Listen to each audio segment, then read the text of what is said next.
Hey, good people, how y'all doing? Welcome back to the channel. Today I'm talking about The Real Housewives of Beverly Hills, Season 14, Reunion Part 1. So let me just start off by saying this. I applaud Garcelle for leaving this show. After seeing this first episode alone, 100%. Also, there definitely is a conversation within the dynamic of these cast members on the show where they are discussing certain things that they're going to bring up. And best believe Garcelle was definitely at the top of the list. I think that she was thrown off, as we see later on in the episode, because she thought Sutton was going to be the one on the hot seat. I mean, let's face it, it's almost every season Sutton is the one on the hot seat.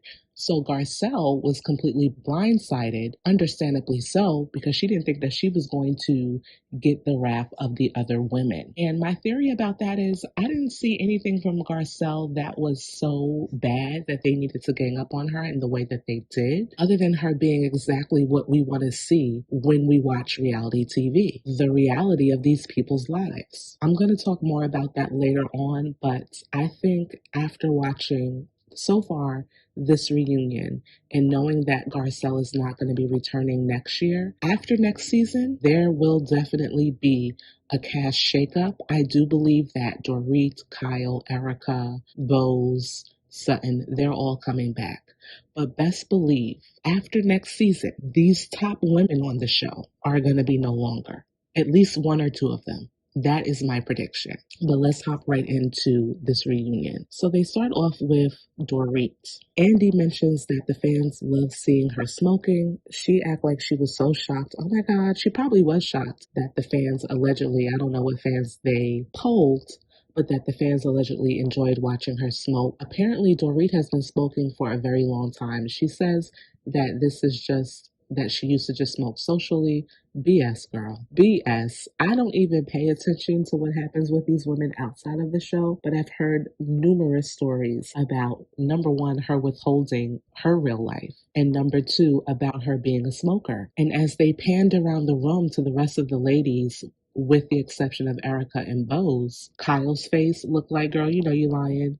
Sutton's face looked like, I don't think so, as did Garcelle's. So, Dorit, I don't believe anything that comes out of her mouth. I really don't. Next question that Andy had was, what does she feel now about her decision not to tell their two children about the separation? Dorit says that she has no regret, as long as they're not asking questions. A lot of people are speculating that she and PK are just doing this for the show. They're going to touch on what she's doing to stay on the show a little bit later, but I would have to agree. I don't think these two are really getting separated. I listened to the statement that PK wrote because he was invited to join the reunion, but he decided not to, and I really wonder what played into that decision, because he did make a couple of appearances on the show this season. But I listened to his statement very carefully, and the only thing that he outright rebuts about what Dorit shared was the fact that she called him a bad father, which I think if somebody called me a bad mother, or if I called my husband a bad father, that would really eat him up as well. I was a little surprised that he also did not take offense to her calling him an alcoholic,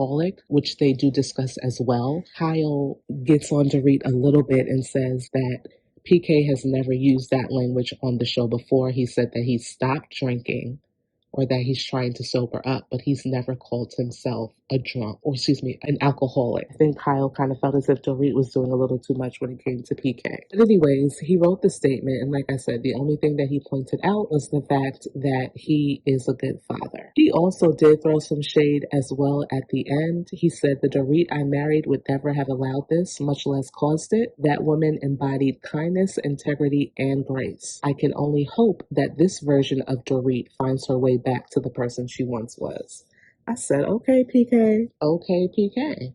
He got her with that one. So after reading the statement, Andy asks Kyle if she believes that fame has changed Dorit, because it does seem like the statement that PK put out talks a lot about her not being the same person that she once was. And Kyle says, I think this season I saw a Dorit that I didn't know. She seemed like she was angry. She was a lot more aggressive than usual. Andy also addressed the fact that Dorit herself called PK a monster in regards to his temper. He also brings up the fact that in her confessional, Kyle has stated that she never saw that side of PK. Dorit then says, you're supposed to know me way better than you know him. because you only have a relationship where you have memes and jokes. So that was a little bit of a read that Dorit addressed to Kyle, which she probably had that planned. Let me say this. It is unclear still after, I don't know how many seasons Dorit has been on the show, based on last year's reunion, what type of relationship these two, Dorit and Kyle, really have had. Because if you let Kyle tell it, according to what she said last year, they only have hung out outside of the show a handful of times. I believe it was stated that PK and Mauricio have a much better relationship and are much more closer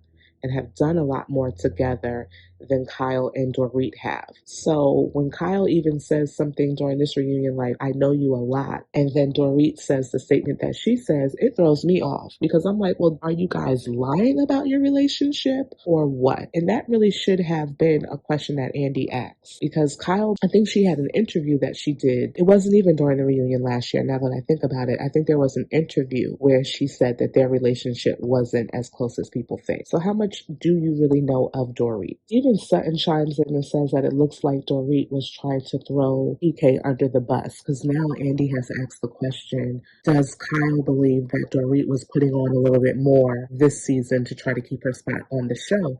And it was revealed by Dorit that Kyle is friends with the executives at the show, and she would know if Dorit's position on the show was in jeopardy. She asked Kyle about that, and Kyle was stunned about the question. You could clearly see, and you could also see that she really didn't want to answer it, which suggests to me that at some point Dorit's job was in jeopardy on the show. Another thing that makes me feel like, what the heck is going on here? To believe Dorit or not to believe Dorit? Now she's also alluding to the fact that PK might have picked up drinking again, because Andy asked her how long PK has been sober. She says it's not really something that we discuss. Erika is heard asking her, wait, is he not sober? Bose says, I guess not. And even Andy says, well, it sounds like PK is no longer sober. Dorit then says she has no idea. It's something that she's choosing not to discuss right now. So girl, this is what we're talking about. If you didn't want to discuss it, just be like, he's been sober for quite some time. I forget how long now. Something like that. And now again, I guess because they read the statement he wrote, she is trying to make it seem like this man has a drinking problem. And I believe again, it's a ploy for her to try to stay on the show so we can keep talking about their relationship. Mind you, neither one of them have filed for divorce. And I don't think after the reunion, either one of them will. Next question was Andy asking Dorit if her house was in foreclosure. Dorit says that it was in pre-foreclosure, and she claims she wasn't aware of it. She talked about some story where PK told her that he wanted the people to call him, and if they didn't call him, he wasn't going to pay. So he stopped paying, and they decided to call him. That is not how stuff works. If you don't pay your mortgage, like Bose said, that's a way to lose your home. Make it make sense, Dorit. You sound so silly. They talk about Bose and her storyline, which is Keely. I never believed in this relationship from the time that this man came on the show. I always felt like there's something missing here. She mentioned the fact that they've only been dating a few months, and I'm not gonna lie, I just find it hard to believe that you'd be ready to have a baby with someone that you've only dated for 7 months. And like one of the questions that Andy read, you would put your life in jeopardy to have a baby with someone that A, hasn't even told you he loved you, and B, you've only been together 7 months. It just doesn't make any sense. It's given, I know I'm coming on the show, I need to strategize and have somebody come with me. She certainly would not be the first person that has done this. Let's talk about Kenya Moore. Let's talk about Stacey Rush on Potomac allegedly doing the same thing. I'm really surprised that a lot of people are not talking more about how suspicious this whole relationship with Bose and Keely has been, especially the fact that her daughter on the show had her first opportunity to sit down and talk with him. That's wild. Bose is another one. She sounds really great at what she's saying, but I don't think she really practices what she preaches. I think what she's learned in corporate, and especially being in as many jobs as she's been in, and that's been another topic of conversation that people have discussed online, the fact that she's been at Uber, Netflix, Apple, all of these different places. This woman has learned how to market herself, has learned how to finagle her way in and out of situations. And I think we see a lot of that from her on the show. Everything she's saying is perfect. I don't know anybody, not one person, who is perfect and answers everything perfectly. And then on top of that, lives by what they say. I just don't know anybody like that. I don't know what it was about her outfit or how it was that she was sitting. She just looked like her posture was so poor this whole first part of the reunion. I think it's thinking it's the dress, but girl, I did not like the way that she came across looking on camera from the neck down. She just looked very uncomfortable sitting there. Maybe it was the dress. Let's talk about Garcelle, who they're all coming after. So one of the questions that really stuck out to me is Andy talking about an interview, I guess, that Erika did where she says that she wanted to see more of what Garcelle and Sutton have going on in their personal lives. And then Erika backs it up and says, we want the juicy scoop. Who are you sleeping with? Basically to Garcelle. Who are you dating? Bose is asking who Garcelle is sleeping with. Why does Garcelle have to be dating someone just because she's a single woman? Like, she does not come across to me as a woman who needs a man to validate her or who even needs to have a man. And there are women out there like that. Like, I don't really need this, or I don't really want this. Somebody like Garcelle, she is self-made. She has made a name for herself in the industry. I can't imagine her just wanting to find herself with anybody. And I think being on the show over the last 5 years has brought so much more opportunity to her that she really is just focused on her career. I don't know why she has to have a man. I mean, haven't we heard that Erika's been dating around? So how come we haven't seen any of her men? Allegedly, they're married men. Maybe that's why. Garcelle does mention she was on a couple of dates with one guy. Obviously, it did not work out. Why would she bring somebody on the show that she's not serious about? Makes sense. And then Garcelle asks Erika, do you know something? Erika says, no, I wish you were more interesting, I guess.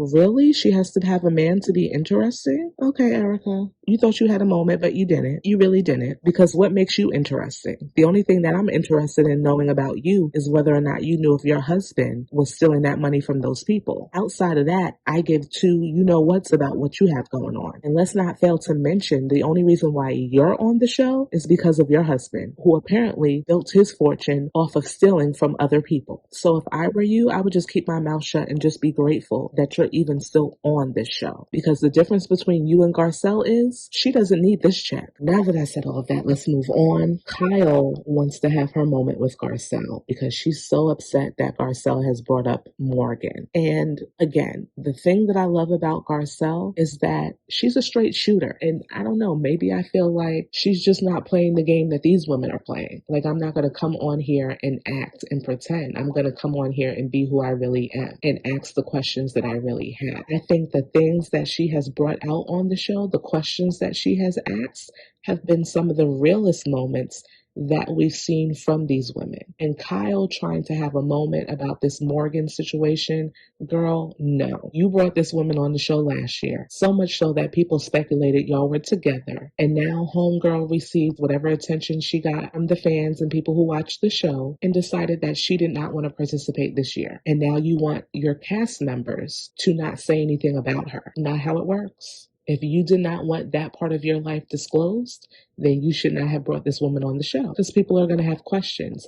And if Garcelle is not the one asking questions, certainly the fans are. So she's going on, Kyle that is, about how she was so upset about what she saw from Garcelle on the show this season. And then Garcelle asks Kyle, why did you come to me off camera and talk to me? Kyle's going to say, because I thought you were my friend. Then Garcelle throws Sutton under the bus and she says, well, Sutton, what did you say to me after Kyle walked away? Sutton going to sit up there and say, and you know that she was thrown completely off by Garcelle asking her that question. She's going to sit up there and say, I think that Kyle wants to protect Morgan. Garcelle was like, no, that's not what you said.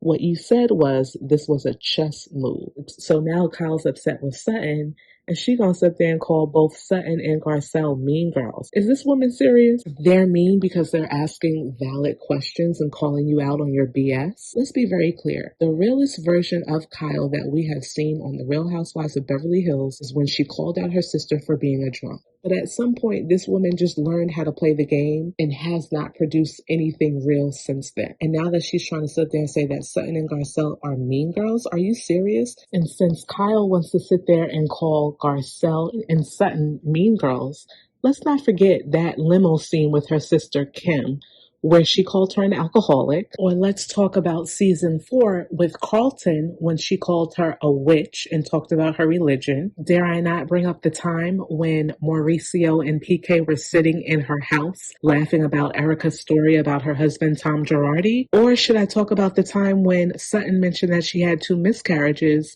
and because Kyle said she never heard it, she did not believe that it was true. And it was during that same conversation that she pulled Sutton's arm, if I'm not mistaken. Or shall we bring up one of the worst moments Kyle had when she sat up there laughing as Dorit was retelling the incident between Erika and Garcelle's son. So girl, miss me with the whole "you're mean girls" BS. You have a history on this show of being a mean girl. Have several seats.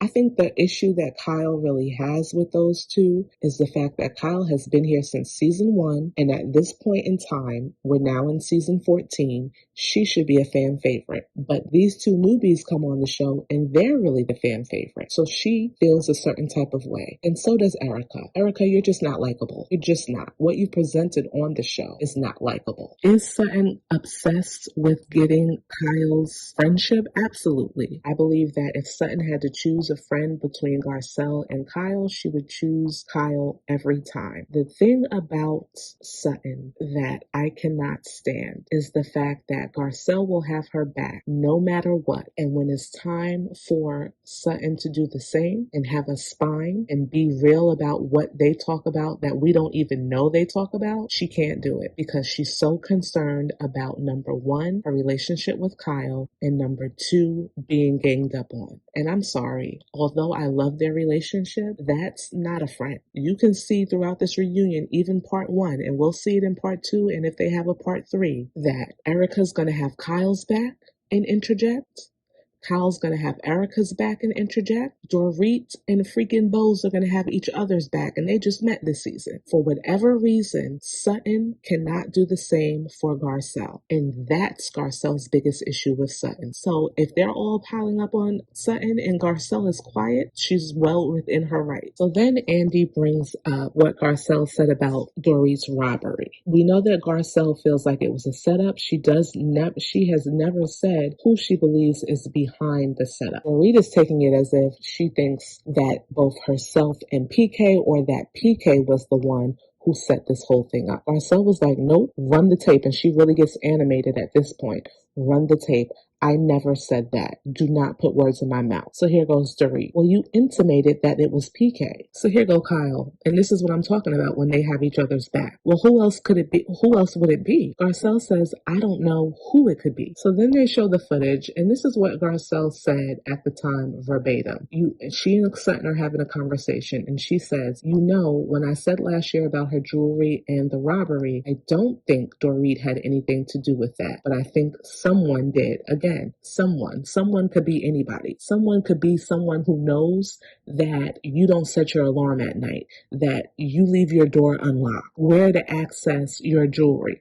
That could be who the somebody is. She's not saying definitively that it's PK. Matter of fact, PK doesn't even come up in the conversation. This is another attempt for these people to have their moment. So then Dorit mentions 4 other people who believe this on Twitter, which we all know. All you have to do is a Google search and look at people's comments. It's way more than 4 other people who agree with what Garcelle is saying. And then here goes Bose, basically trying to reprimand Garcelle for saying what she said. So here goes Bose interjecting herself, saying that it was a really terrible thing that Garcelle did, dangerous, and there could be repercussions for this. Girl, I could see that being the case. Again, and she said, I believe this person was responsible for this. Garcelle saying what she said did not implicate anyone. It just suggests that it was a setup. We all have heard stories where people might know each other and someone do something nefarious to someone else based on them knowing if it's a robbery, where their stuff is, what their movements are throughout the day. This is not something that is unheard of. So I really don't know why these people are making it a big deal, especially because it was something that, after hearing the whole story, a lot of people felt like seemed fishy. So that pretty much is the end of what we see for part one. The women are all back in their dressing rooms, and Sutton goes over to Garcelle. And again, this is why I just feel like, Garcelle, you're better off without, number one, being on the show, and number two, it probably will help your relationship with Sutton that you're not on the show, because Sutton wants to go back there and say to Garcelle that she was kind of blindsided that Garcelle would mention her in the back and forth with Kyle. She didn't really, see that coming. Garcelle apologizes, and Sutton, only thinking about Sutton, is like, well, now, this is going to be hard for me, because she knows in the next couple of segments, they're coming for her. Girl, you have to be accountable for the things that you've said and done. And as you sat up there and saw Garcelle hold her own the best she could, take notes and do the same. That's all I have to say to you. But that's pretty much what I got out of this reunion. You guys drop some comments down and tell me what you thought of the reunion, and I will see you in my next video. Bye-bye.